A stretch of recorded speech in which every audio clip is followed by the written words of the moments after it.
21 days is not a lot of time to finish Warhammer Army, especially when some of the units you need don't even technically exist yet. For my first ever Warhammer 40k tournament, I want to run Chaos Bikers in my list. But the problem is the current Chaos Biker kit is really showing its age, it doesn't have all the war gear options that you need to be competitive, and I wanted something that looks a little more imposing on a tabletop. So in this episode of the Road To Checkmate series, I'm kit bashing a squad of Chaos Bikers using the Primaris Outriders as a foundation. But the challenge isn't just making them look better. They also need to be fully what you see is what you get, tournament legal, and fit the overall look of my Slaanesh Chaos Warbands. And with the countdown to tournament day already ticking, I've got no time to waste, so let's get started. Step 1, I had to dismantle the Primaris Outriders that I bought secondhand off of Marketplace. Fortunately, these weren't glued together, which made this a lot easier. They're push-fit models, and the previous owner had simply pushed them together without glue, which is amazing. As I imagined, I ended up using pretty much the entirety of the bike as it was, just taking apart some of the riders. I searched through my bit boxes looking for some torsos that might fit the Primaris pelvis area bits, but unfortunately nothing really fit well, at least not what I had, so it was apparent that I was going to have to do some cutting and plastic surgery. You'll note that Legionaries obviously are smaller than Primaris Marines because they're older sculpts. This meant things were never going to fit perfectly, and there was going to be some cutting and sticking and green stuff work likely required. To be honest, I kind of just YOLO'd it and slapped on some extra thick sprue glue and slapped that torso onto the pelvis area. I was a bit concerned about how this might look, but on most of the bikers it turned out pretty sweet without any additional work.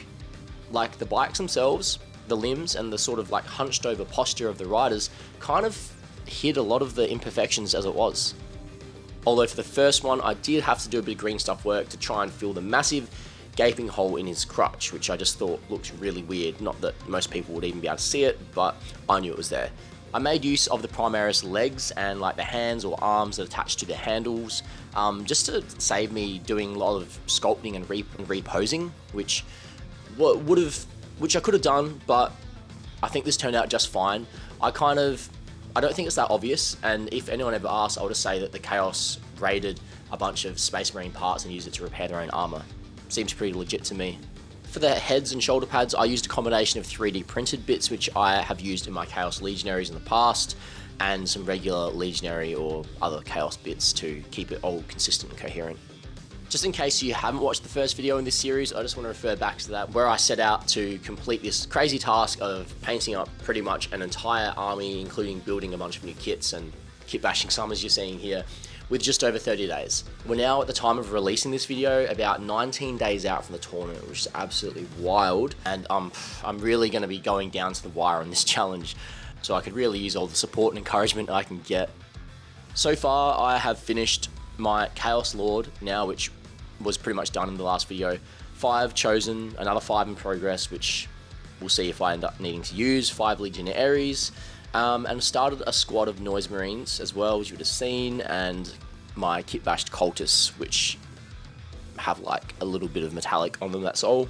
But next week is going to be a huge week, and I think this is going to be the most impactful make or break week of them all. I'll talk more about that one later. But if I could just have your attention for a moment longer, if you're enjoying this video, this series even, could really use your help in keeping me motivated and on task for this massive challenge. A like, comment, and subscribe really goes a long way. And I now have affiliate links for the UK and the US to purchase all of your hobby goodies and Warhammer kits at a discount, while also supporting the channel. I've partnered up with Frontline Gaming in the US and Element Games in the UK, 2 massive retailers that give great discounts on your Warhammer kits. All you gotta do is click the respective link in the video description, make your purchases as normal, and I'll receive a small kickback at no additional cost to you. But that's enough jibber jabber, let's get back to the video.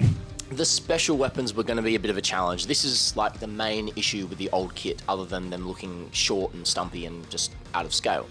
They don't come with any special weapons. They don't actually come with Power Fist either, but that was easy to fix. And they don't come with any way to mount the weapons on the bike. I think if I was redesigning this kit right now, I would make the melter gun or the special weapons mount onto the bike like the bolters do. Maybe even have one of each next to each other. That just seems like a simple solution. That way it also keeps both hands of the rider free, but this wouldn't technically be a combi bolter and special weapon then, and people might get confused and think it's a combi weapon. So I wanted to keep the 2 bolters or the combi bolter on the front as normal and have the special weapon mounted in their hand or otherwise. First one was pretty easy. I used the melter gun hand from the Havoc Champion kit, but for the second one I was going to have to do something a little more creative.